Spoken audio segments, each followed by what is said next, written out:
Gak cuma kakak adik, orang dewasa juga masih suka berantem. Tapi bukan karena rebutan mainan. Orang dewasa ngeributin hal yang lebih aneh dan ngebingungin. Ya, mereka suka ngeributin dan saling ngaku-ngaku idola mereka lah yang paling keren. Ini kejadian waktu ngidolain klub bola, artis luar negeri, sampai tentu aja tokoh politik. Kalau udah parah, hari-hari jadi penuh ketegangan karena masing-masing orang saling berprasangka yang enggak sama pihak seberang. Bikin jalanan sampai media sosial penuh kecurigaan dan caci makian. Kenapa sih beda pilihan politik bisa bikin orang berantem? Singkatnya, masalah yang kita temui ini akibat dari yang namanya fanatisme. Gampangnya, fanatisme itu perilaku berlebihan waktu ngedukung atau ngebela tokoh atau kelompok yang kita idolain. Kalau kita sering lihat penonton bola yang suka ribut-ribut pas timnya kalah, atau debat panas dan berantem di sosmed gara-gara idola yang dikatain itu adalah contohnya. Lalu, kenapa fanatisme ini bisa jadi berbahaya? Jelas aja sifat fanatik yang berlebihan itu bikin kita jadi enggak toleran sama pihak seberang. Karena kalau udah berlebihan gitu, orang yang fanatik sama tokoh atau kelompok tertentu itu jadi suka ngelihat sesuatu secara hitam putih dan nggak berpikir secara adil. Bikin mereka mau nyari jawaban yang enak buat mereka aja. Mereka suka nganggep kalau pihaknya atau apa yang idolanya omongin itu pasti bener dan yang lainnya pasti salah. Ya, bahasa kerennya itu bias konfirmasi. Dan itu bikin mereka suka menolak perbedaan yang kalau keterusan mereka akan ngebelain mati-matian dan ngeiyain apa aja yang idolanya bilang.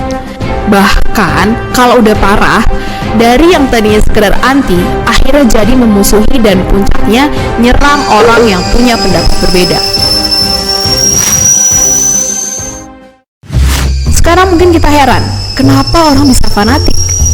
Sebenarnya jawabannya bisa ada banyak. Karena fanatisme itu bisa datang karena sifat atau lingkungan tiap orang yang berbeda-beda. Tapi sebenarnya sifat fanatik juga bisa masuk lewat tempat yang nggak kita duga. Pendidikan. Ya, sistem pendidikan yang nggak ngelatih kita berpikir kritis, maksa kita buat percaya dan terima begitu aja. Bikin lebih gampang buat cinta buta sama siapapun idola kita.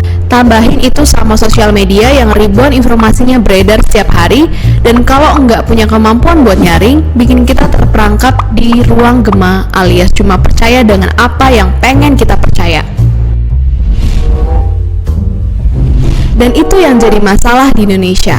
Masyarakat kita suka banget berantem karena sifat fanatik yang berlebihan sama tokoh politik idolanya. Contohnya, lihat aja pas pemilu presiden kemarin, atau bahkan sampai ke pilkada di banyak daerah di Indonesia. Pertengkaran dan ujaran kebencian mudah banget kita temuin di jalanan dan di media sosial. Sedihnya, kadang saking panas debatnya, bahkan bisa bikin putus tali pertemanan atau bikin satu keluarga juga jadi ikut-ikutan bertengkar karena berbeda pilihan. Dan itu baru karena politik. Masih banyak pertikaian lain yang terjadi di luar sana akibat dari fanatisme yang berlebihan pada bidang kayak agama, klub sepak bola, penyanyi idola, dan lainnya. Punya idola itu wajar-wajar aja. Punya pilihan politik juga hak semua orang. Tapi kalau kita sampai ngatain orang atau berantem gara-gara pilihan politik dan idola yang berbeda, itu tentu udah lewat batas kewajaran. Semoga kita semakin paham kalau idola yang berbeda itu bukan berarti pihak kita yang lebih benar dan yang lain pasti salah. Kita hanya berbeda pilihan. Karena itulah kita harus lebih dewasa dan menghargainya. Dan seperti biasa, terima kasih.